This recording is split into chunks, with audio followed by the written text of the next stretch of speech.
Ezequiel capítulo 37. Eu senti a presença poderosa do Senhor, e o seu Espírito me levou e me pôs no meio de um vale onde a terra estava coberta de ossos. Ele me levou para dar uma volta por todos os lugares do vale, e eu pude ver que havia muitos ossos, muitos mesmos, e estavam completamente secos. Então o Senhor me disse: Homem mortal, será que esses ossos podem ter vida de novo? Eu respondi: Senhor meu Deus, só tu sabes se podem ou não. Ele disse: Profetize para esses ossos. Diga a esses ossos secos que deem atenção à mensagem do Senhor. Diga que eu, Senhor Deus, estou lhe dizendo isto. Eu porei respiração dentro de vocês e os farei viver de novo. Eu lhes darei tendões e músculos e os cobrirei de pele. Porei respiração dentro de vocês e os farei viver de novo. Aí vocês ficarão sabendo que eu sou o Senhor. Então eu profetizei conforme a ordem que havia recebido. Enquanto eu falava, ouvi um barulho. Eram os ossos se juntando uns com os outros, cada um no seu próprio lugar. Então eu olhava e os ossos se cobriram de tendões e músculos e depois de pele, porém não havia respiração nos corpos. Então o Senhor me disse: Homem mortal, profetize para o vento. Diga que o Senhor Deus está mandando que ele venha de todas as direções para soprar sobre esses corpos mortos, a fim de que vivam de novo. Então eu profetizei conforme a ordem que eu havia recebido. A respiração entrou nos corpos e eles viveram de novo e ficaram de pé. Havia tanta gente que dava para formar um enorme exército. O Senhor me disse: Homem mortal, o povo de Israel é como esses ossos. Dizem que estão secos, sem esperança e sem futuro. Por isso profetize para o meu povo de Israel e diga-lhes que eu, o Senhor Deus, abrirei as sepulturas deles e os tirarei para fora e os levarei de volta para a terra de Israel. Eu vou abrir os túmulos onde o meu povo está sepultado e vou tirá-los para fora. Aí ficarão sabendo que eu sou o Senhor. Porei a minha respiração neles e os farei viver novamente. Eu os deixarei morar na sua própria terra. Aí ficarão sabendo que eu sou o Senhor. Prometi que faria isso e farei. Eu, Senhor, falei. O Senhor falou outra vez comigo. Ele disse: Homem mortal, pegue uma tabuinha e escreva nela o seguinte: O reino de Judá, incluindo as pessoas do reino de Israel que moram nele.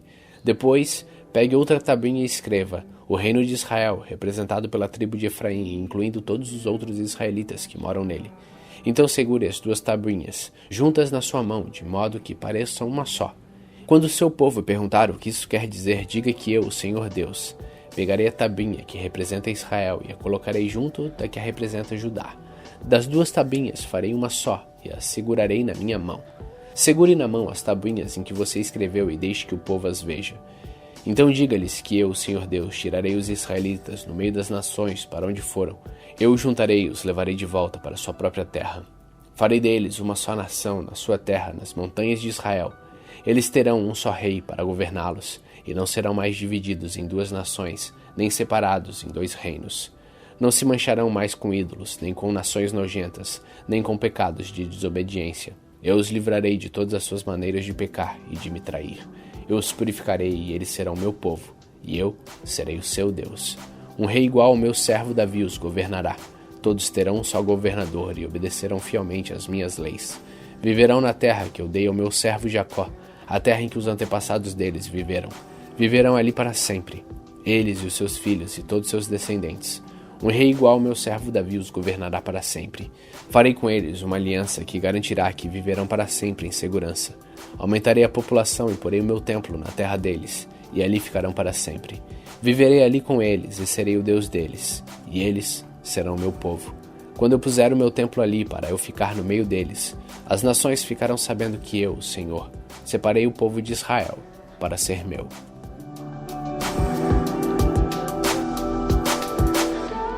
Ezequiel capítulo 38.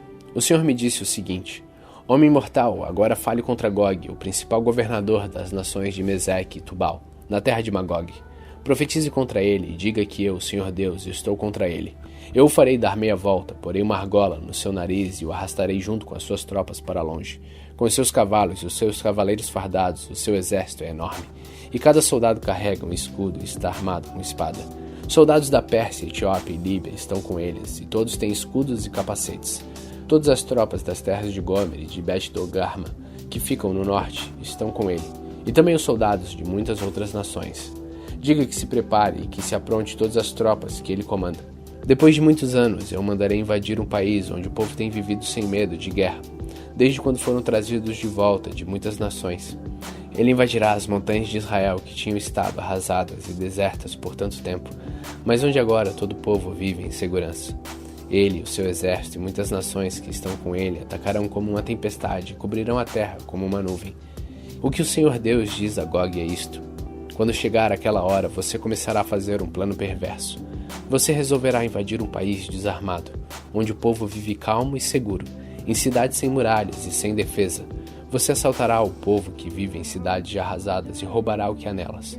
Os moradores dessas cidades foram tirados no meio de outras nações e reunidos num lugar só, e agora possuem gado e propriedades e vivem no centro do mundo. O povo de Sabá e Dedã e os negociantes e as autoridades da Espanha lhe perguntarão: você reuniu o seu exército e atacou para assaltar e levar o que o povo tem? Você está pensando em pegar gado, prata e ouro e outras coisas de valor e ir embora com tudo que roubar? Por isso o Senhor Deus me mandou falar em seu nome a Gog e dizer a ele o seguinte: naquele tempo, quando o meu povo de Israel estiver vivendo em segurança, você sairá e virá do seu lugar que fica no norte distante. Você virá comandando um grande e poderoso exército de soldados de muitas nações, e todos a cavalo. Como uma tempestade que passa pela terra, você atacará o meu povo de Israel. Quando chegar a hora, eu mandarei invadir a minha terra, para que as nações fiquem sabendo quem sou e vejam a minha santidade naquilo que estou fazendo por meio de você. Você é aquele de quem falei há muito tempo, quando anunciei por meio dos meus servos, os profetas de Israel, que no futuro eu iria trazer alguém para atacar o povo de Israel. O Senhor Deus está falando. O Senhor Deus disse: no dia em que Gog invadir Israel, eu ficarei furioso. No calor da minha ira, afirmo que naquele dia haverá um forte terremoto na terra de Israel. Todos os peixes e aves, todos os animais grandes e pequenos e todos os seres humanos do mundo inteiro tremerão de medo de mim. As montanhas serão rasadas, as grandes pedras ficarão em pedaços e todas as muralhas cairão. Farei cair sobre Gog todo tipo de desgraça que o encherão de medo. Sou eu, Senhor Deus, quem está falando. Os soldados de Gog ferirão uns aos outros com suas espadas. Eu os castigarei com doenças e morte. Derramarei chuvas pesadas, pedras de gelo, fogo e enxofre em cima de Gog e do seu exército e em cima de muitas nações que estão do lado dele. Desse modo mostrarei a todas as nações que sou o poderoso e santo. Elas ficarão sabendo que eu sou o Senhor.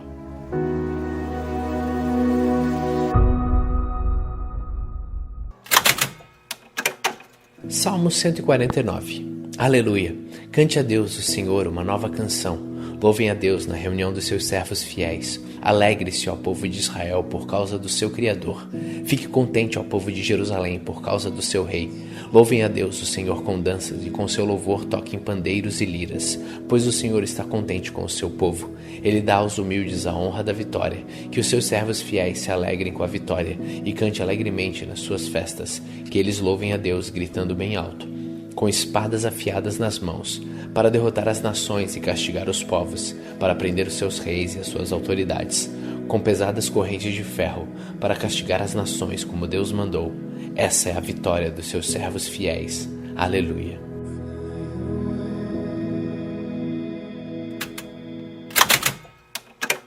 Segunda Timóteo, capítulo 1. Eu, Paulo, apóstolo de Cristo Jesus, pela vontade de Deus, que fui mandado para anunciar a promessa da vida que temos por estarmos unidos com Cristo Jesus, escrevo a você, Timóteo, meu querido filho na fé, que a graça e a misericórdia e a paz de Deus, o Pai, e de Cristo Jesus, o nosso Senhor, estejam com você. Todas as vezes que lembro de você nas minhas orações de dia e de noite, eu agradeço a Deus a quem sirvo com consciência limpa, como também os meus antepassados serviram. Lembro das suas lágrimas e quero muito ver você outra vez, para que eu possa ficar cheio de alegria. Lembro da sua fé sincera, a mesma fé que sua avó Lloyd e Eunice, sua mãe, tinham. Eu tenho certeza de que é a mesma fé que você tem. Por isso quero que você lembre de conservar vivo o dom de Deus que você recebeu quando coloquei as mãos sobre você, pois o Espírito que Deus nos deu não nos torna medrosos. Pelo contrário, o Espírito nos enche de poder e de amor e nos torna prudentes. Portanto, não se envergonhe de dar o seu testemunho a favor do nosso Senhor, nem se envergonhe de mim que estou na cadeia, porque sou servo dele.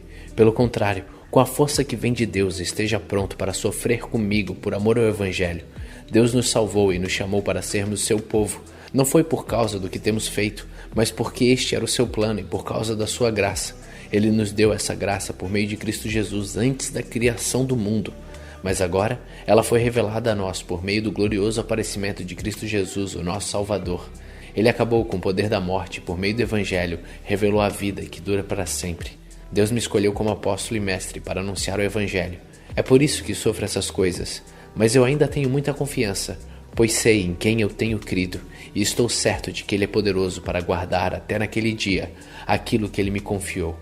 Tome como modelos os ensinamentos verdadeiros que eu lhe dei e fique firme na fé e no amor que temos por estarmos unidos com Cristo Jesus. Por meio do poder do Espírito Santo que vive em nós, guarde esse precioso tesouro que foi entregue a você. Você já sabe que todos os irmãos da província da Ásia, inclusive Fígilo e Hermógenes, me abandonaram.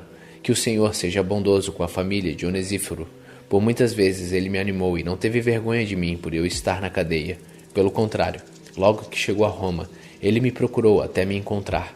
Que o Senhor dê a ele a certeza de que naquele dia ele receberá a sua misericórdia. E você sabe melhor do que eu o quanto ele me ajudou em Éfeso. 2 Timóteo capítulo 2. E você, meu filho, seja forte por meio da graça que é nossa, por estarmos unidos com Cristo Jesus. Tome os ensinamentos que você me ouviu dar na presença de muitas testemunhas e entregue-os aos cuidados de homens de confiança, que sejam capazes de ensinar a outros. Como fiel soldado de Cristo Jesus, tome parte no meu sofrimento, pois o soldado, quando está servindo, quer agradar o seu comandante e por isso não se envolve em negócios da vida civil. O atleta que toma parte numa corrida não recebe o prêmio se não obedecer às regras da competição, e o lavrador que trabalha no pesado deve ser o primeiro a receber a sua parte da colheita. Pense no que estou dizendo, pois o Senhor fará com que você compreenda todas as coisas. Lembre de Jesus Cristo, que foi ressuscitado e que era descendente de Davi, de acordo com o Evangelho que eu anuncio.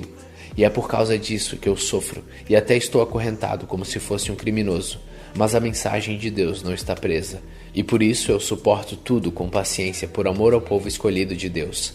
Faço isso para que eles possam ganhar a salvação que está em Cristo Jesus e me traz a glória eterna. Este ensinamento é verdadeiro. Se já morremos com Cristo, também viveremos com Ele. Se continuarmos a suportar o sofrimento com paciência, também reinaremos com Cristo. Se nós o negarmos, Ele também nos negará. Se não formos fiéis, Cristo continua sendo fiel, pois Ele não pode ser falso para si mesmo. Recomende essas coisas aos que você dirige e ordene severamente na presença de Deus que não briguem por causa de palavras. Brigar não é bom, pois somente prejudica os que estão presentes. Faça todo o possível para conseguir a completa aprovação de Deus, como um trabalhador que não se envergonha do seu trabalho, mas ensina corretamente a verdade do Evangelho. Evite os falatórios contrários aos ensinamentos cristãos, pois eles fazem com que as pessoas se afastem de Deus. As coisas que os falsos mestres ensinam se espalham como a gangrena. 2 desses mestres são Himeneu e Fileto, os quais abandonaram o caminho da verdade. Eles afirmam que a nossa ressurreição já aconteceu e assim estão atrapalhando a fé cristã de alguns. Mas o firme alicerce que Deus colocou não pode ser abalado, e sobre esse alicerce estão escritas essas palavras: o Senhor conhece as pessoas que são dele, e também toda pessoa que diz que pertence ao Senhor precisa abandonar o pecado. Numa casa grande não existe somente vasilhas de ouro e de prata, mas também de madeira e de barro. Algumas são para ocasiões especiais e outras para todos os dias. Quem se purificar de todos esses erros de que tenho falado será usado para fins especiais, porque é dedicado e útil ao seu mestre e está pronto para fazer tudo o que é bom. E você, Timóteo, fuja das paixões da mocidade e procure viver uma vida correta, com fé, amor e paz, junto com os que com um coração puro pedem a ajuda do Senhor. Fique longe das discussões tolas e sem valor, pois você sabe que elas sempre acabam em brigas. O servo do Senhor não deve andar brigando, mas deve tratar todos com educação. Deve ser um mestre bom e paciente, que corrige com delicadeza aqueles que são contra ele, pois pode ser que Deus dê a eles a oportunidade de se arrependerem e de virem a conhecer a verdade. E assim voltarão ao seu perfeito juízo e escaparão da armadilha do diabo, que os prendeu para fazerem o que ele quer.